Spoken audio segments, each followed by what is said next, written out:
Hey guys, welcome back. Now we have a very good idea about the phases involved in MapReduce. Also, we have a very good conceptual understanding of what is a mapper, reducer, combiner, etc. Now to the fun part. Let's go ahead and write a MapReduce program in Java to calculate the maximum closing price by stock symbol from our stock dataset. Here is the game plan. We're going to write three programs: mapper, reducer, and driver program. We know what a mapper and a reducer is, but what is a driver program? So let's start with that. I have the project created in Eclipse already. So this project, Maximum Close Price, is a Mavenized project. So I have all my dependency jars in pom.xml. So in the pom.xml, as you can see here, I have included all the needed Hadoop jars. So you can see all the Hadoop jars are included by Maven into your project. So you don't have to worry about the dependencies. This is a typical Java project, so there is nothing special about it. Okay. Open the source folder. I have two packages, com hirw max close price and com hirw max close price.test. So under the first package, I have three programs. One is the mapper, max close price mapper.java. The second one is the reducer, max close price reducer.java. And the third one is the driver program, which we are going to see now. All right, so let's open the program. Here you go. A driver program will bring all the needed information together to submit a MapReduce job. So what is the information you need to submit a MapReduce job? The first thing is, to submit any MapReduce job, you need to know the input location, that is the location of your input data set, the output location where the MapReduce job should output the result set. You should also provide the mapper that should be executed. You should also provide the reducer that needs to be executed, if there is any, right? So let's go one by one. Job object refers to a MapReduce job. Instantiate a new object and give a name to the job.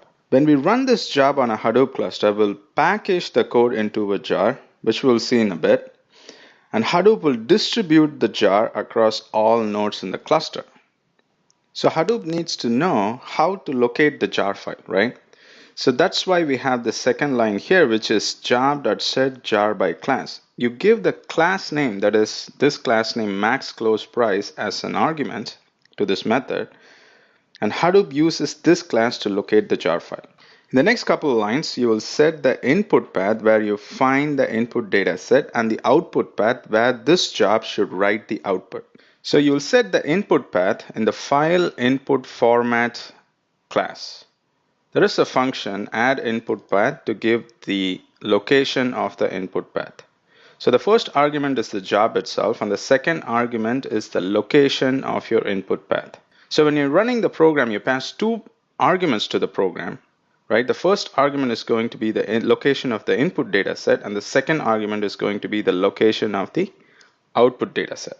The next step is to let your Hadoop job know what is the format of your input data set and the output data set, which you will do by setting the input format class and setting the output format class on the job object.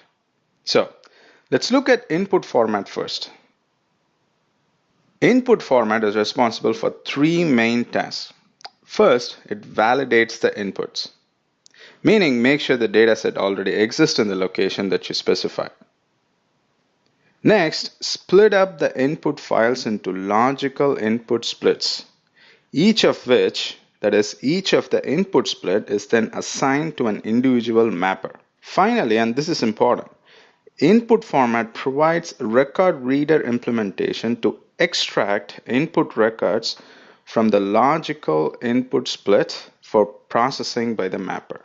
In our case, our stocks data set is of text format, and each line in the data set is a record. So we'll use the text input format class as the input format for this job. Hadoop provides several other input formats, and each designed for specific purpose. For example, if your data set has binary key value pairs, you can use sequence file input format. And there are several other important file formats that are in use today.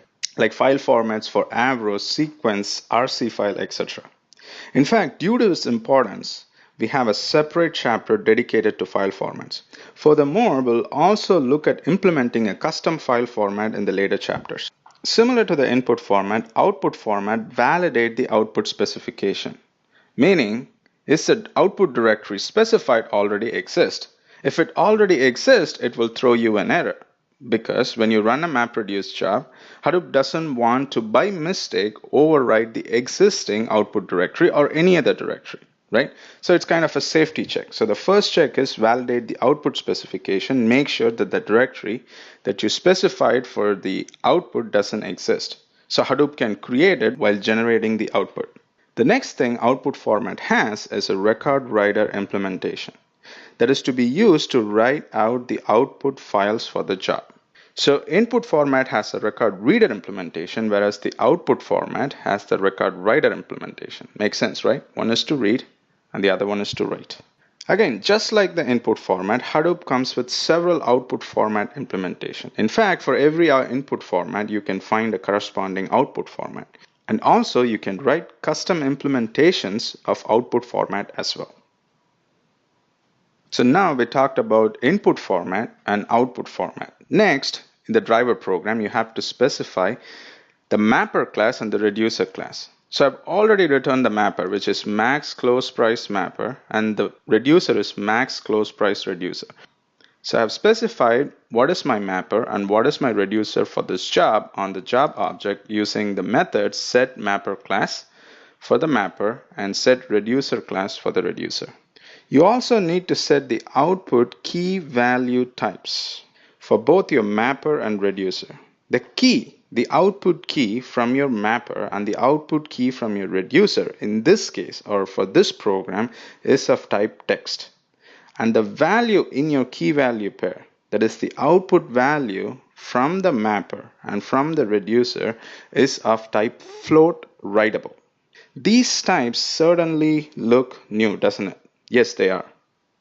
There are writable wrappers in Hadoop for all major Java primitive types. For example, the writable implementation for int is int writable. For float is float writable. For boolean is boolean writable. And for string, it is text.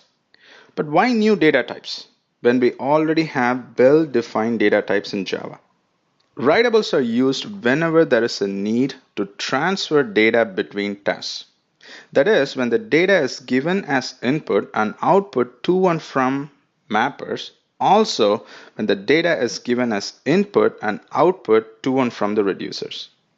As you know, Hadoop is a distributed computing framework, which means you will have mappers and reducers distributed in many different nodes. And this means you will have a lot of data being transferred between nodes.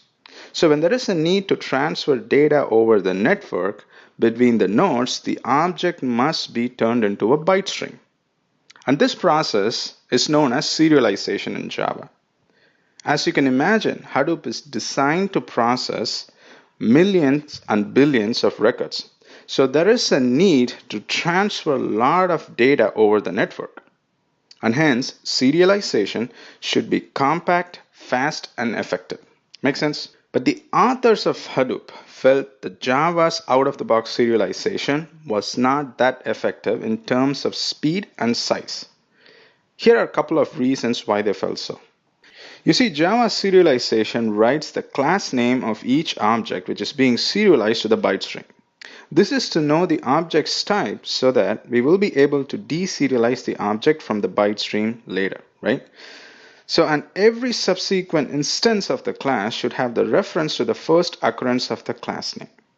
So as you can see in the slide, we have three instances of employee object, employee 1, 2, and 3. And the first instance clearly has the name of the class. The second and the third instance refer to the same name. So it must have reference handle to the name. This reference results in two problems. The first one is the space, and hence it cannot be compact because it is adding more space. The second problem is that the reference handles introduce a problem during sorting records in a serialized stream. As you know, during the shuffle phase, the key value pairs are being sorted by key. The sorting is a key element in MapReduce. Since only the first record will have the class name, it must be given special care. So writables was introduced to make the serialization fast and compact. How? By simply not writing the class name to the stream. Then, if you don't write the class name to the stream, how would you know the type during deserialization? The assumption is that the client knows the type. So whoever is writing it will know what the type of the serialized object is. And this is usually true. And there is one more benefit of using writables as opposed to regular Java types as key value pairs. With standard Java types, when the objects are reconstructed from a byte stream during the deserialization process, a new instance for each object has to be created. Whereas with writables, the same object can be reused, which improves processing efficiency and speed. Later, we are going to look into how to write custom writables in a very interesting example. So if you logged into LinkedIn or Facebook, you would see like your common friends, right?